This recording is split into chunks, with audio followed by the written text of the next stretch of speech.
ভোটের মাঠে শেষ সময়ে এসে পাল্টে যাচ্ছে সমীকরণ। আওয়ামী লীগ না থাকায় মাঠের লড়াইয়ে প্রধান প্রতিপক্ষ বিএনপি এবং জামায়াতের নেতৃত্বাধীন দুটি নির্বাচনী ঐক্য ও জোট। সারা দেশের তুলনায় রাজধানী ঢাকার সমীকরণ কিছুটা ভিন্ন। বিশেষ করে ঢাকা ৭, ঢাকা ১২ ও ঢাকা ১৪ আসনের ভোটের লড়াই হবে জমজমাট। রাজধানীর গুরুত্বপূর্ণ ৩টি আসনে দলীয় প্রতীকের বাহিরে প্রধান প্রতিদ্বন্দ্বী হিসেবে লড়ছে ফুটবল প্রতীক। এই ৩টি আসনে ভোটের লড়াইকে দুপক্ষের সীমা ছাড়িয়ে ত্রিমুখী প্রতিদ্বন্দ্বিতায় নিয়ে গেছে।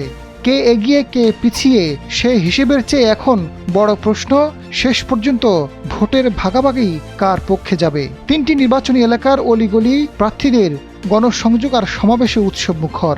উন্নয়নের প্রতিশ্রুতি আর আশ্বাসে সরগম নির্বাচনী এলাকার প্রার্থীরা।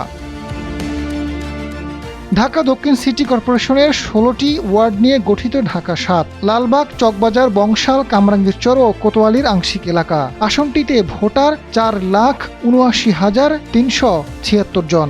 এবারের নির্বাচনে ঢাকা ৭ আসনে হচ্ছে ত্রিমুখী লড়াই। বিএনপির হামিদুর রহমানের সঙ্গে প্রতিদ্বন্দ্বিতায় রয়েছেন কেন্দ্রীয় যুবদলের সাবেক সাংগঠনিক সম্পাদক ইসহাক সরকার। জোটগতভাবে জামায়াতের এনায়েতুল্লাহ কিছুটা সুবিধা পেয়েছেন। তেজগাঁও শিল্পাঞ্চল, পশ্চিম নাখালপাড়া, আরজতপাড়া, কারওয়ান বাজার, তেস্তুরি বাজার, তেজকুনি পাড়া, রাজাবাজার, গ্রিন রোড, বড় মগবাজার, দিলু রোড, মধুবাগ, মগবাজার এলাকা নিয়ে গঠিত ঢাকা ১২ আসন। আসনটিতে ভোটার সংখ্যা ৩,৩৩,৩২০ জন। এ আসনে কোদাল প্রতীক নিয়ে লড়ছেন বিএনপি ও সমমনা জোটের ওয়ার্কার্স পার্টির সাধারণ সম্পাদক সাইফুল হক। বাড়তি সুবিধা পেতে পারেন জামায়াত ও সমমনা জোটের সাইফুল আলম খান মিলন এবং বিএনপি থেকে বহিষ্কৃত নেতা সাইফুল আলম নীরব। রাজধানীর প্রবেশ মুখের গুরুত্বপূর্ণ সাভার উপজেলার কাউন্দিয়া ও বনগাঁও ইউনিয়ন এবং দক্ষিণ সিটি কর্পোরেশনের ৬টি ওয়ার্ড নিয়ে গঠিত ঢাকা ১৪ আসন। ভোটার সংখ্যা ৪,৫৬,০৪৪ জন।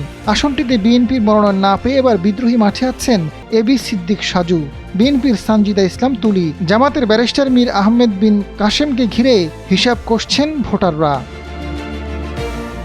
রাজনৈতিক পর্যবেক্ষকরা বলছেন এই ৩ আসনে মূল প্রতিদ্বন্দ্বী হতে পারে স্বতন্ত্র জামাতের মধ্যে।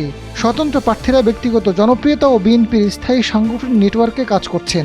বিপরীতে জামায়াতের শৃঙ্খলিত ভোট ব্যাংক এবং কৌশলী প্রচারণা এই দুই শক্তি ফল নির্ধারণে বড় ভূমিকা রাখতে পারে।